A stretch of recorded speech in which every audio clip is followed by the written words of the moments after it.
Au Cameroun, selon une enquête de l'Institut national de la statistique, réalisée en juin 2018 et en janvier 2019, la prévalence des grossesses chez les adolescentes de 14 à 21 ans est de 24%, dont 5% enceintes de leur premier enfant et 19% ont eu au moins un enfant.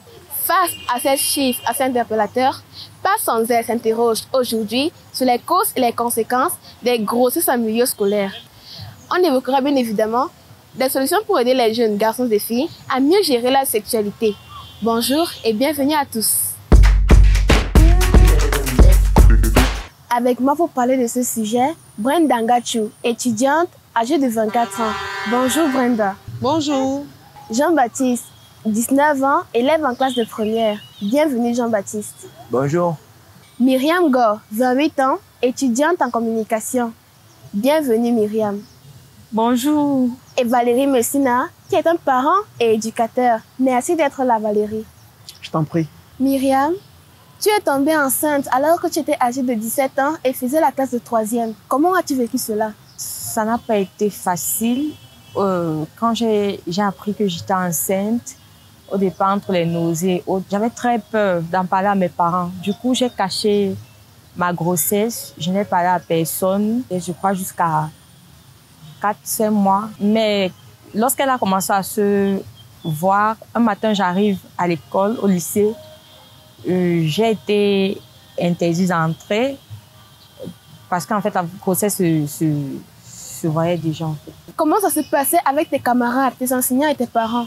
On me voyait d'un œil différent, entre frustration, les injures par-ci, par-là. C'était pas facile. Que ce soit à la maison, que ce soit à l'école, c'était pas facile du tout. Myriam, le père de ton bébé, était-il un élève lui aussi? Oui, il était un élève. Il était en classe de première. Très beau, hein? Surtout, son physique m'a attiré. Il était toujours bien coiffé. En fait, la tenue était, comme on dit souvent, la slimée et tout. C'est ça qui m'a attiré en lui, en fait. Et lorsque tu étais expulsée de l'établissement parce qu'il était enceinte de lui, est-ce que lui, il a continué ses études? Oui, il a continué ses études, bien évidemment. Je me rappelle au début, il venait me voir, mais à un moment, il a cessé. Je ne sais pas trop pourquoi. Jean-Baptiste, selon toi, qu'est-ce qui peut être la cause de nombreuses grossesses en milieu scolaire? Pour moi, la cause de nombreuses grossesses en milieu scolaire est que les filles recherchent le grand amour. Elles sont captivées par ça. Il y a la recherche de l'amour, il y a le fait de le contenu qu'elles regardent sur les réseaux sociaux, comme les séries novelas, les bachelors et consorts. Et nous avons aussi leur manière de s'habiller surtout, qui attire l'attention des hommes.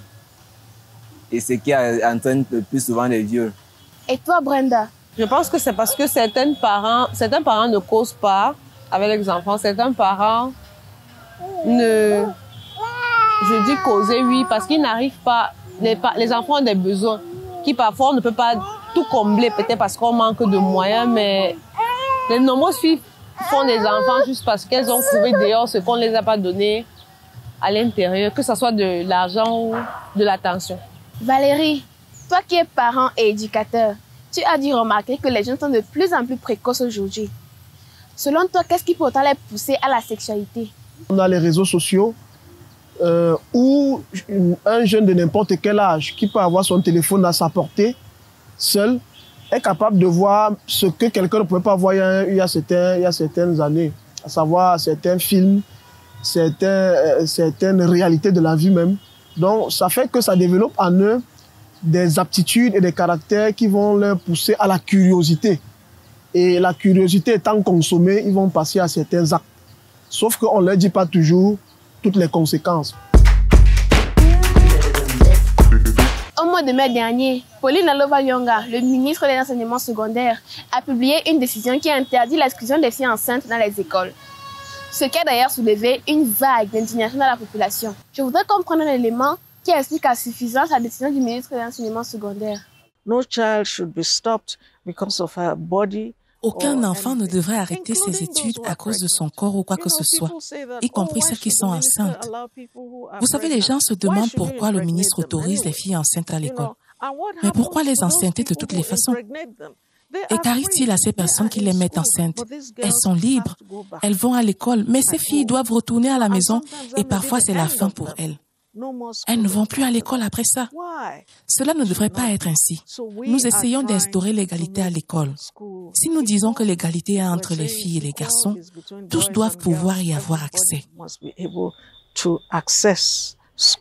Maintenant qu'on en sait plus sur les motivations de Madame la ministre, je vous propose de prendre un extrait d'un parent d'élève. Je suis contre et je reste ferme sur la décision et sur mon opinion. Parce que lorsqu'une fille est enceinte en milieu scolaire, c'est très difficile pour elle de supporter psychologiquement, moralement, les agressions verbales et les critiques de par ses camarades, le regard de la société, ça ne peut pas donner. Donc, si une fille est enceinte, on doit la mettre à l'écart. Elle prend son congé de maternité, elle attend lorsqu'elle accouche. Si elle a les moyens, elle revient l'année prochaine. Si elle n'a pas, elle reste. Et encourager que les filles partent à l'école avec des grossesses, c'est comme si faire la promotion en milieu scolaire. Selon cette mère d'enfant, autoriser une fille enceinte de poursuivre ses cours dans l'établissement serait un mauvais exemple pour les autres filles. Partagez-vous son avis? Non, je ne partage pas son avis. C'est vrai, vous subissez des frustrations, mais je ne pense pas que c'est un moyen, c'est une occasion d'arrêter. Il faut se battre, il faut continuer les études parce que en fait, on n'a pas la chance de reprendre. Donc, s'il y a opportunité, de continuer les études, en fait. Jean-Baptiste? Non, je ne partage pas son avis parce que il est inadmissible que le garçon qui a mis la fille enceinte soit admis en classe contrairement à la fille. Ils ont eu l'enfant à deux. C'est pas comme si la fille a eu l'enfant toute seule et c'est pas logique de renvoyer la fille alors qu'ils ont eu l'enfant à deux. Si la fille est renvoyée, le garçon doit aussi l'être. Mais s'il est admis en classe, la fille doit aussi être admise en classe et continuer ses études. Et toi, Brenda? Oui, je partage en effet son avis. Parce que pour moi, il fallait d'abord prendre en compte beaucoup de choses. Le ministre aurait dû prendre en compte beaucoup de choses avant de décréter cela. Parce que ça va mettre la fille enceinte même mal à l'aise à cause des injures à l'école et tout. Donc oui, je suis de son avis. Valérie? Là, j'ai un raisonnement mitigé, un tout petit peu mitigé. Je vais dire d'abord oui. Je partage son avis parce que il faut quand même avoir une certaine justice sociale. Si on doit poser une sanction sur la fille, il faudrait qu'on la pose également sur tous les acteurs de cela. Non aussi parce que ça ne doit pas être une fatalité. On sait tous que nous tous n'avons pas le même parcours scolaire. Quelqu'un peut se retrouver au lycée à 20 ans. Or, c'est l'âge de la sexualité et contacter une grossesse. Et donc, pourquoi propulser un enfant qui a déjà plus de 20 ans au lycée parce qu'elle est enceinte? Non. Donc, il faut simplement l'encadrer jusqu'à ce qu'elle accouche. Aussi simple que ça. Au vu des nombreux dangers liés à la sexualité, notamment le risque d'abandonner ses études à cause d'une grossesse précoce, ou pire encore, perdre sa vie suite à un avortement, est-ce qu'il n'est pas temps pour les parents de lever le tabou et de parler de sexualité avec leurs enfants? Valérie?